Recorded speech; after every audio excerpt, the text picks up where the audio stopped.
தாவீது சங்கீதத்தில் சொல்லுகிறார், ஆண்டவரே உம்முடைய சமூகம் பரிபூர்ண பேரின்பம், பரிபூர்ண ஆனந்தம், உம்முடைய வலது பாரிசம் நித்திய பேரின்பம். எத்தனை பேர் இந்த காலை வேளையில் சொல்ல முடியும், ஆண்டவரே உம்முடைய சமூகம் தான் என்னுடைய ஆனந்தம், உம்முடைய சமூகம் தான் என்னுடைய ஆனந்தம்.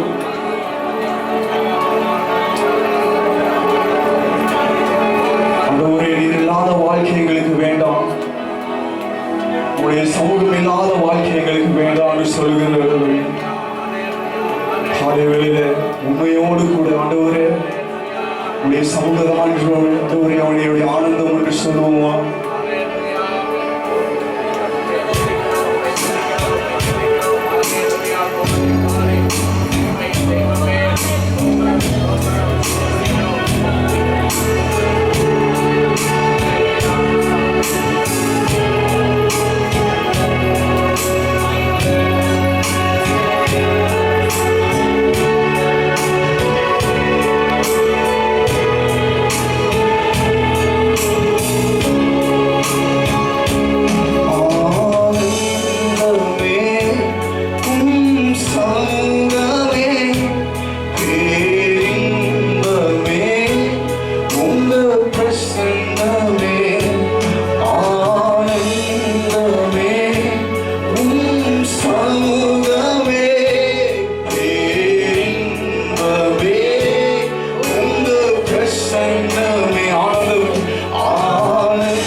ஒன்று நாளாகமத்தின் புஸ்தகம் 4ஆம் அதிகாரம் 9-10 வசனங்கள். 1 நாளாகமம் 4ஆம் அதிகாரம் 9-10 வசனங்கள். பழைய ஏற்பாட்டில் 509வது பக்கம். எல்லாம் எடுத்துட்டீங்களா? 509வது பக்கம், 4ஆம் அதிகாரம் 9-10 சேர்ந்து வாசிக்கலாமா? யாபேஸ் தன் சகோதரை பார்க்கலும் கனம் பெற்றவனாக இருந்தான். அவன் தாய் நான் துக்கத்தோடு அவனை பெற்றேன் என்று சொல்லி அவனுக்கு யாபேஸ் என்று பெயரிட்டான். யாபேஸ் இஸ்ரவேலின் தேவனை நோக்கி, தேவனே என்னை ஆசீர்வதித்து என் எல்லையை பெரிதாக்கி உமது கரம் என்னோடு இருந்து தீங்கு என்னை துக்கப்படுத்தாதபடிக்கு அதற்கு என்னை விலக்கி காத்தருளும் என்று வேண்டிக் கொண்டான். அவன் வேண்டிக் கொண்டதை தேவன் அறிந்தார். சத்தமாவின் சொல்லுவோம். உட்காருங்க, உங்களோட கைகளை உயர்த்தி கர்த்தர் இந்த கையை பார்க்கணும். இந்த கை என்ன கை தெரியுமா? பரிசுத்த கை. என்ன கை? சிலர் நம்ப மாட்டேன்றாங்க, சிலர் என்ன செய்ய மாட்டேன்றாங்க.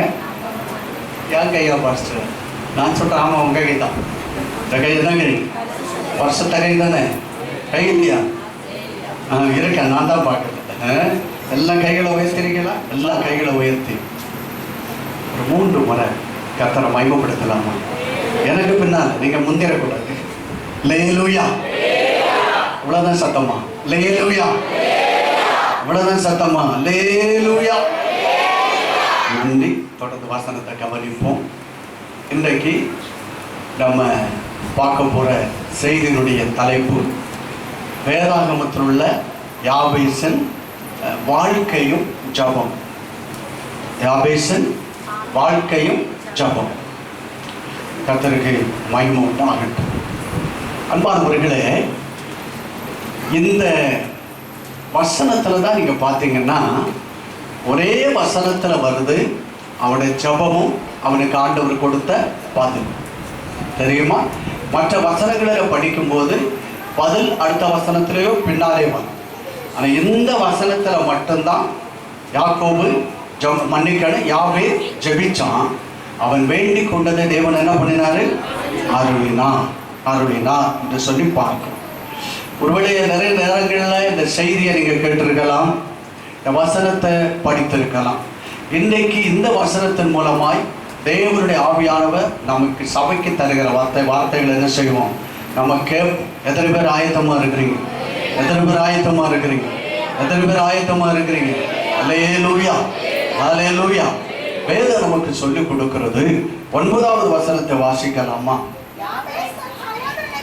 யாபே தன் சகோதரரை பார்க்கலும் கனம் பெற்றவனாயிருந்தான். அவன் தாய் நான் துக்கத்தோடே அவனை பெற்றேன் என்று சொல்லி அவனுக்கு யாபேஸ் என்று பெயரிட்டான். அப்படின்னா யாபேஸ்ன்னு என்ன அர்த்தம்? துக்கம். நீங்க எல்லாம் பேர் போடுவீங்களா பிள்ளைகளுக்கு? யாபேஸ்ன்னு என்ன அர்த்தம்? துக்கம், சாரம், வேதனை, கஷ்டம், இப்படியெல்லாம் நம்ம எடுத்துக்கொள்ளலாம். ஒருவேளை நம்ம நினைக்கலாம், நீங்க அந்த 2 வசனத்துல தான் இதை படிக்க முடியும். வேற யாபேசின் மனிதர் ஊர் என்கிற வார்த்தைகள் வருகிறது. ஆனா இந்த யாபேசுடைய அப்பா அம்மா யாருன்னு தெரியல. யாருன்னு தெரியல. உடன் பிறந்தவங்களெல்லாம் யாருன்னு தெரியல. ஆனா வேதம் சொல்லுகிறது, யாபேஸ் சகோதரரை பார்க்கலும் எப்படி இருந்தான்? கனம் பெற்றவனாயிருந்தான். பிற்பாடு அவனோட பெண் வாழ்க்கை. ஆனா அவனோட பிறப்பு எப்படிப்பட்ட பிறப்பு? வேதனையான ஒரு பிறப்பு.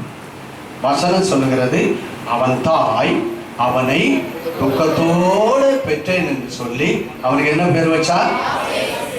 எந்த அம்மாவது அதை வைப்பாங்க? இன்னைக்கு நிறைய நம்ம வாயில நுழையாத பேரெல்லாம். ஒரு முறை ஒரு சபையில் உள்ள ஒரு விசுவாசி சகோதரர் வந்து யாண்ட எல்லாம் பாஸ்டர், நானும் பாஸ்டர் தான் நம்ம சபையில் வந்து, பாஸ்டர் என் பையனுக்கு இந்த பேரை கொஞ்சம் வையுங்க பாஸ்டர் அப்படின்னா. உடனே பாஸ்டர் ஓகே பிரதர் நீங்கள் வச்சிருங்க அப்படின்னோடனே, பாஸ்டர் அந்த பேருக்கு ஸ்பெல்லிங் எனக்கு தெரியாது, நீங்கள் கொஞ்சம் ஸ்பெல்லிங் எழுதி கொடுங்க. பேர் வைக்க ஆசை, ஆனால் அந்த பேருக்கு என்ன தெரியல. என் பேருக்கு என்ன தெரியல. இன்றைக்கி நிறைய பேர்கள் உண்டு. வெளிநாட்டில் ஒரு ஊழியர் செய்கிற ஒரு சகோதரரை இன்னொரு சகோதரர் ஒருத்தர் கூட்டிகிட்டு அவரை ஒரு குறிப்பிட்ட இடத்துக்கு கூட்டிகிட்டு போனாங்க. கூட்டிகிட்டு போகும்போது அவருடைய பேர் என்ன பிரதர்னு கேட்டால், என் பேர் மிஸ்டர் ஆண்டி அப்படின்னா. என்ன பேர்? Mister aunty. இவருக்கு அது புதுசாக இருந்துச்சு. என்ன அப்படின்னு சொல்லி இவர் அனுப்பிவிட்டு அந்த பாஸ்டர்கிட்ட கேட்கும்போது பாஸ்டர் சொன்னாராம், இவரோட பேர் முனியாண்டி.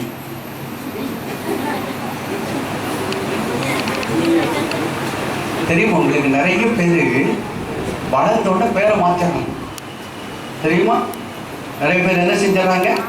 ஆமாம், அந்த முனின்றதை எடுத்துட்டு ஆண்டி அந்த பேர், அந்த வார்த்தையை கூட என்ன செய்யலை, விரும்ப. நீங்க நிறைய பேர் பார்த்துருப்பீங்க, ஆள் ரொம்ப கருப்பா இருக்கும், பேர் வெள்ளையன், வெள்ளையம்மா, பார்த்துருக்கீங்களா?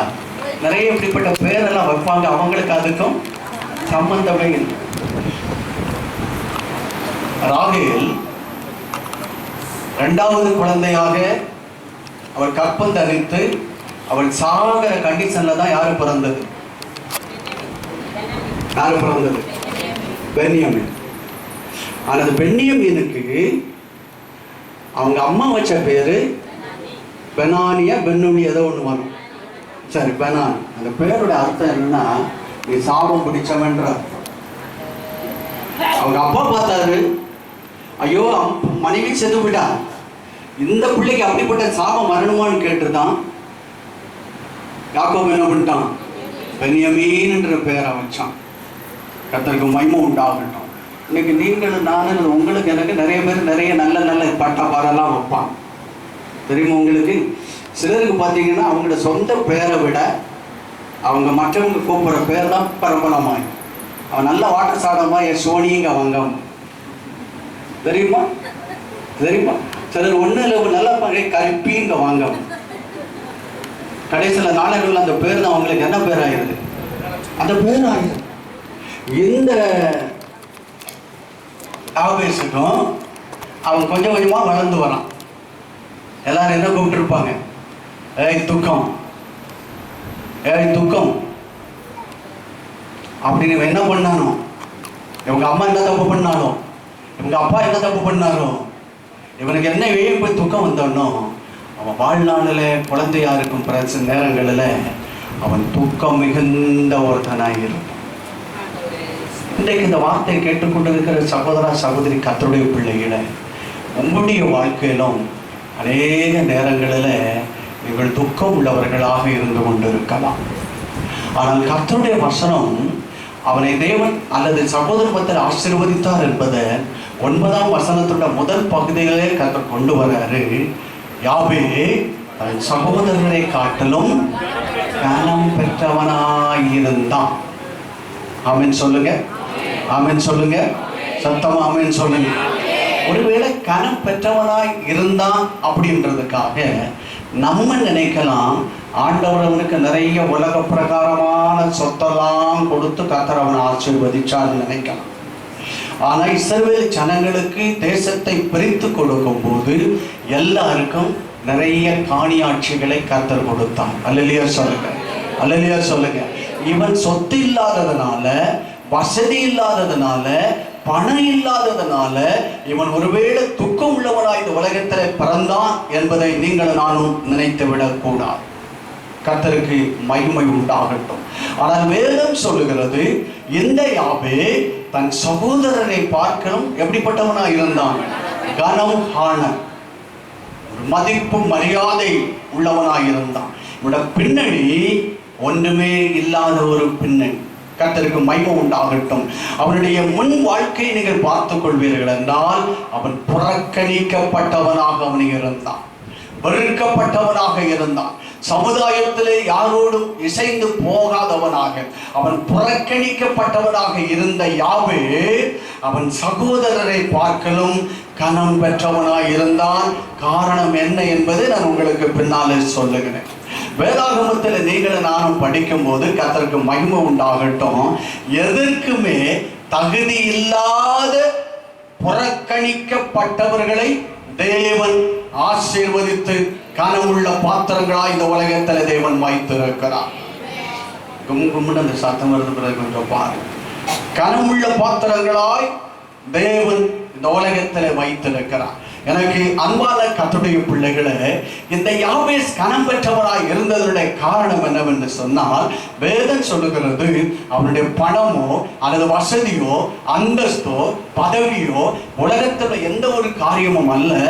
ஆண்டவர் யாபேசனுடைய குணங்களை கர்த்தர் கொஞ்சம் கொஞ்சமாய் மாற்றி கொண்டு வந்தார்.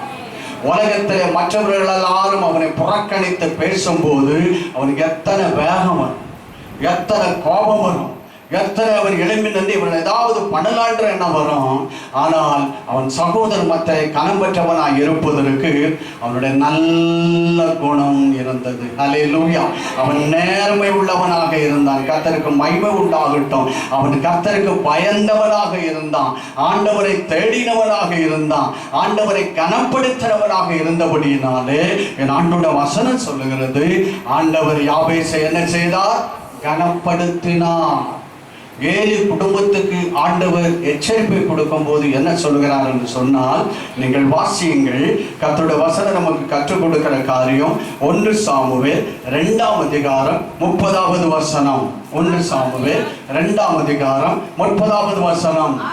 ஆகையால் இஸ்ரவேலின் தேவனாகிய கர்த்தர் சொல்லுகிறதாவது, உன் வீட்டாரும் உன் பிதாவின் வீட்டாரும் என்றைக்கும் என் சன்னதியில் நடந்து கொள்வார்கள் என்று நான் நிச்சயமாய் சொல்லி இருந்தும் இனி அது தூரமாய் இருப்பதாக முக்கியமான ஒரு வார்த்தைங்க சொல்லப்பட்டிருக்கிறது. என்னை கனம் பண்ணுகிறவர்களை நானும் என்ன செய்வேன்? கனம் பண்ணுவேன். ஒரு அல்லேலூயா சொல்லுங்க. நான் யாபேஸ் கனம் பெற்றவனுடைய முக்கியமான காரணம் என்ன தெரியுமா? பக்கத்துல கையை கொடுத்து சொல்லுங்க. யாபேஸ் ஆண்டவரை கனம் பண்ணினான். ஆண்டவரை என்ன பண்ணினான்? கனம் பண்ணினான். கர்த்தருடைய பிள்ளையே, நீங்கள் காணப் பண்ணப்பட வேண்டுமா? நீங்கள் கனம் பெற்றவர்களாக இருக்க வேண்டுமா? உங்களுடைய வீட்டுல, உங்களுடைய குடும்பத்துல, சமுதாயத்துல, அலுவலகங்களில், போகிற வருகிற இடங்களில் நீங்கள் கனம் பெற்றவர்களாக இருக்க வேண்டுமானால் ஆண்டவருடைய வேதம் உங்களுக்கு சொல்லிக் கொடுக்கிறது. நீங்கள் என்ன செய்ய வேண்டும்? ஆண்டவரை கனப்படுத்த வேண்டும். நான் எப்படி இருந்தாலும் வாழலாம், ஆண்டவர் என்னை கனப்படுத்துவார் என்று நினைத்துவிடக் கூடாது. ஆண்டவருடைய வசனம் சொல்லுது, ஆண்டவர் சொல்றாரு, என்னை கனம் பண்ணுகிறவர்களை நானும் என்ன செய்வேன்? கனம் பண்ணுவேன். கர்த்தர் பக்கத்துல கை கொடுத்து சொல்லுங்க, உங்களை என்னை கர்த்தர் கனப்படுத்துவார். எல்லாரையும் கர்த்தர் என்ன பண்ணுவாரு? கனப்படுத்துவார். எப்ப கனப்படுத்துவாரு? நீங்கள் நானும் அவர் என்னுடைய வாழ்க்கையில் என்ன செய்ய வேண்டும்? கனப்படுத்த வேண்டும். ஒரு அல்லேலூயா சொல்லுங்களாம். அடுத்து சொல்றாரு, என்னை கனவீனம் அசட்டை பண்ணுகிறவர்கள் கனவீனப்படுவார்கள். வாழ்க்கையில கனவீனப்படுகிறதுடைய காரியம் என்ன? ஆண்டவர் என்ன செய்யறவங்க? அசட்டை பண்றவங்க. இந்த காலவெளியில் உங்களை பார்த்து ஒரு கேள்வி வைக்கிறேன். நீங்கள் நானும் ஆண்டவரை கனம் பண்ணுகிறோமா அல்லது ஆண்டவரை அசட்டை பண்ணுகிறோம்? ஆண்டவரை கனம் பண்ணுகிறோமா? ஆண்டவரை அசட்டை பண்ணுகிறோமா? மல்கியா 1ஆம் அதிகாரம் 6ஆம் வசனத்தை எடுங்கள். மல்கியா 1ஆம் அதிகாரம் 6வது வசனமும், குமாரன் தன் பிதாவையும் ஊழியக்காரன் தன் எஜமானையும் கனம் பண்ணுகிறார்களே, நான் பிதாவானால் இங்க யாரு கேட்கிறேன்? ஆண்டவர் கேட்கிறார். குமாரன் தன் பிதாவையும், ஒருவேளை பிள்ளை ஒரு குறிப்பிட்ட வயசுக்கு மேலே இருந்தால் அவன் சில நேரங்களில் போப்பான்ட்டு அல்லது போமான்னு போயிடும். அவன் குறிப்பிட்ட வயசுக்கு கீழே இருக்கும்போது அவன் கீழ்ப்படியிலன்னு என்ன பண்ணுவாங்க? பலான்னு ஒன்று கொடுப்பான். அதான் ஆண்டவரோட வார்த்தை சொல்லுது, குமாரன் தன் பிதாவையும். பிள்ளை அப்பாவை என்ன பண்ணுது? வெளியில கோபமாக இருந்தாலும் அப்பா கனம் பண்ணுதான். பிடிக்கலனாலும் பிள்ளை அப்பாவை கனம் பண்ணுது. ஆண்டவருக்கு அதான் சொல்றாரு, குமாரன் பிதாவையும் ஊழியக்காரன் தன் எஜமானனையும். நம்ம எல்லாரும் ஒரு அலுவலகத்திலோ, நமக்கு மேல அதிகாரிகளோ அல்லது ஒரு கம்பெனிலையோ ஒரு இடத்துல ஒரு வேலைகளை செஞ்சாலும் அவங்க நமக்கு யாரு? எஜமான். நமக்கு ஓடம். நம்ம என்ன செய்யணும்? கனம் பண்றோமா? இருதயத்தில் கோபம்னு இருந்தாலும் வெளியில என்ன செய்வோம்? அவரை நல்ல வணக்கம் எல்லாம் பண்ணும். பிடிச்சாலும் பிடிக்கல. தமிழ்நாட்டிலலாம் இப்படி தான் பண்ண. கேரளாவில் பார்த்தீங்கன்னா எப்படி பண்ணுவாங்க? பத்திரிக்கை பார்த்தா தப்பா நினைக்க, அவங்களுக்கு அதுதான் ஸ்டைல். இடது கையில் என்ன செய்வாங்க? அந்த இதெல்லாம் பார்க்க மாட்டாங்க.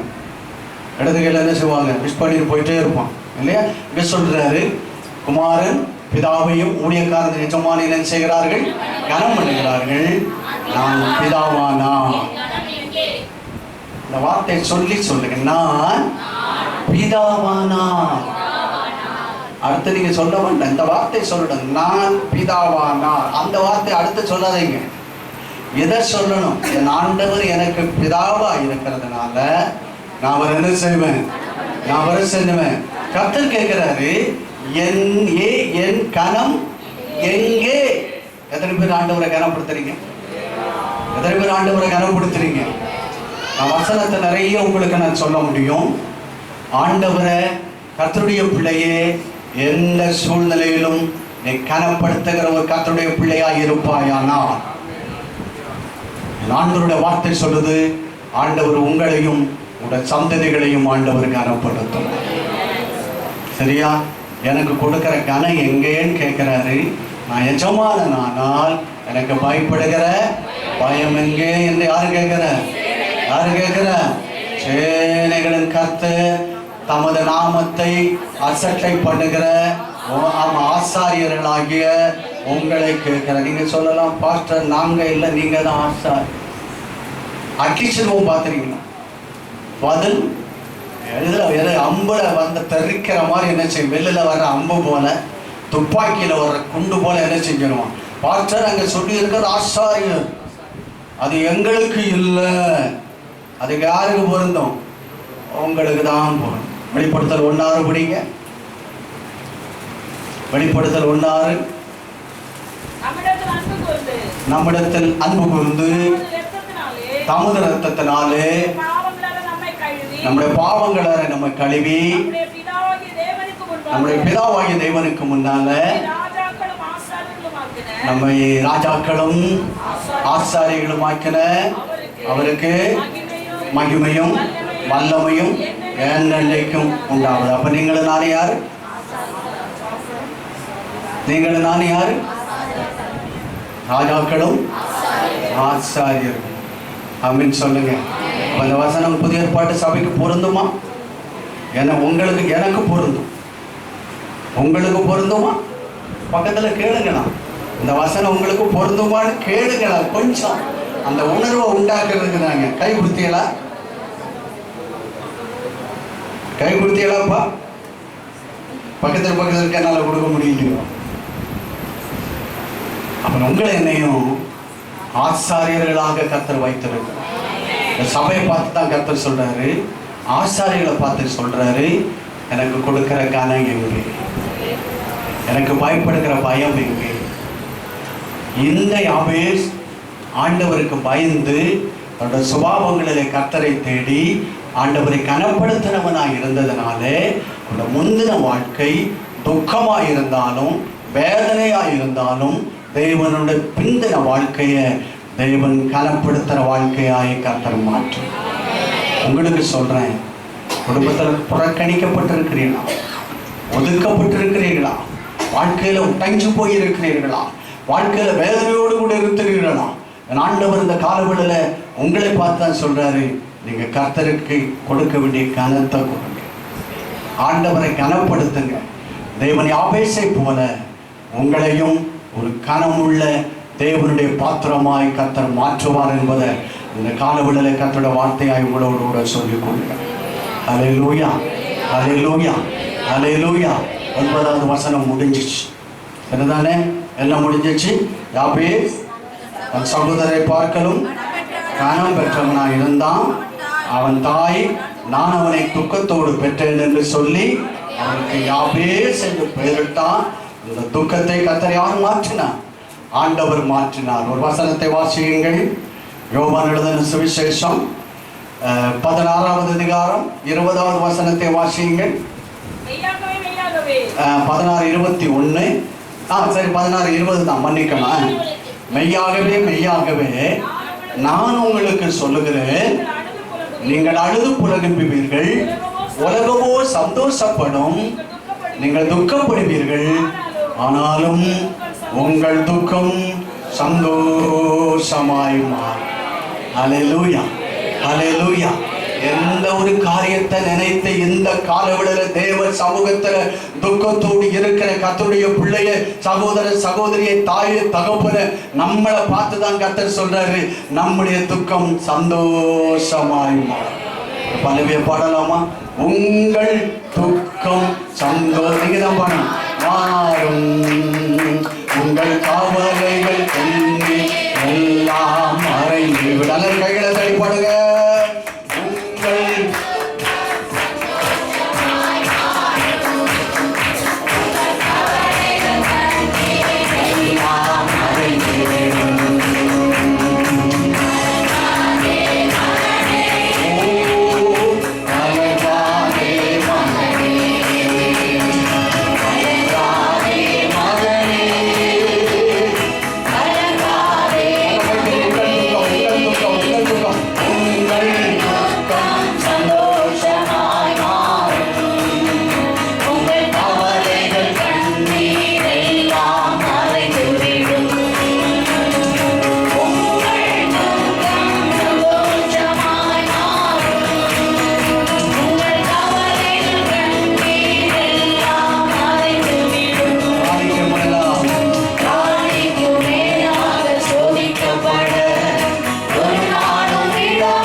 துக்கத்தை சந்தோஷமாய் மாற்றுகிறவர் ஆண்டவர் ஒருவர் மாற்றம். யாவே கனம் பெற்றவனாய் கர்த்தர் அவனை வைத்தான். 10வது வசனத்துல யாவே செய்கிற ஜெபத்தை நம்ம பார்க்கணும். யாவே செய்கிற ஜெபத்தை என்ன செய்ய போறோம்? ஒன்றா பார்க்க போறோம். ஒருவேளை முடியலன்னா இந்த செய்தி அடுத்த வாரம் என்ன செய்யும், தொடரும் என்பதை உங்களுக்கு நான் தெரிவித்துக் கொள்கிறேன். 2வது நல்லதை கவனிக்கணும். முதலாவது யாபேசுடைய வாழ்க்கை பார்த்தோமா? யாபேசுடைய வாழ்க்கை சுருக்கமா புரிஞ்சுச்சா உங்களுக்கு? என்ன அவனுடைய வாழ்க்கை? முன்னால துக்கம் உள்ளவனா, அதை நான் விலைக்கு கொண்டு போறதுக்கு வசனருக்கு கொண்டு போகணும். முன்னால எப்படி இருந்தான்? கஷ்டம் உள்ளவனா இருந்தான், வேதனை உள்ளவனா இருந்தான், மற்றவர்களால் நிந்திக்கப்பட்டு இருந்தான். ஆனா யாவே ஆண்டவரை கனப்படுத்தின போது தேவன் அவனுடைய வாழ்க்கையை கனம் உள்ள வசனம் சொல்லு சகோதரை பார்க்கலாம். ஆமென் ஆமென். யாபேசுக்கு தேவன் குடும்பத்துல நல்ல ஒரு அந்தஸ்தை கர்த்தர் கொடுத்தான், நல்ல ஒரு மரியாதையை கொடுத்தான்.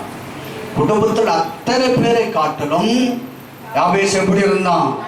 ஆனர் பண்ணப்பட வேண்டியவனா, ஆனால் கனம் பெற்றவனாக இருந்தான் வசனம் சொல்லுது என்பதப்பா. உங்களை என்னை கர்த்தர் எப்படி வைக்க போறாரு? எப்படி வைக்க போறாரு? எத்தனை பேர் நம்புறீங்க? எப்படி நம்புறீங்க? ஒருவேளை நினைக்கலாம், பாஸ்டோட வார்த்தையில ஒண்ணு இல்லாலும் நான் சொல்றது கர்த்தருடைய வார்த்தை, நான் சொல்லுகிறது ஆண்டவருடைய வார்த்தை. கண்டிப்பா கர்த்தர் உங்களை கனப்படுத்துவார், இந்த சந்ததிகளை கனப்படுத்துவார். இந்த செய்தியை வழியில யாராவது கேட்டுக்கொண்டு இருந்தாலும் நான் சொல்றேன், நீங்க கர்த்தரை கனப்படுத்துங்க. கர்த்தர் உங்களையும் உங்களுடைய சந்ததிகளையும் தேவன் கட்டாயம் கனப்படுத்தும். வசனம் போய் சொல்லாது என்பதை கர்த்தருடைய பிள்ளைகளே நம்ம 100க்கு 100 நம்பணும். கர்த்தருக்கு மகிமை உண்டாகட்டும். 2வது ஜெப உதவிக்கு போதகர் A.G. பால், பிலதெல்பியா பரிசுத்த சபை, சுப்பிரமணியபுரம், திருச்சி. அலைபேசி எண் 9244605832. போதகர் P. ஞானதாஸ், பிலதெல்பியா பரிசுத்த சபை, குமரேசபுரம், திருச்சி. அலைபேசி எண் 9345104097. ஆண்டவராகிய இயேசு கிறிஸ்து தாமே உங்களை ஆசீர்வதிப்பாராக. நமது சேனலை சப்ஸ்கிரைப் செய்ய மறக்காதீங்க.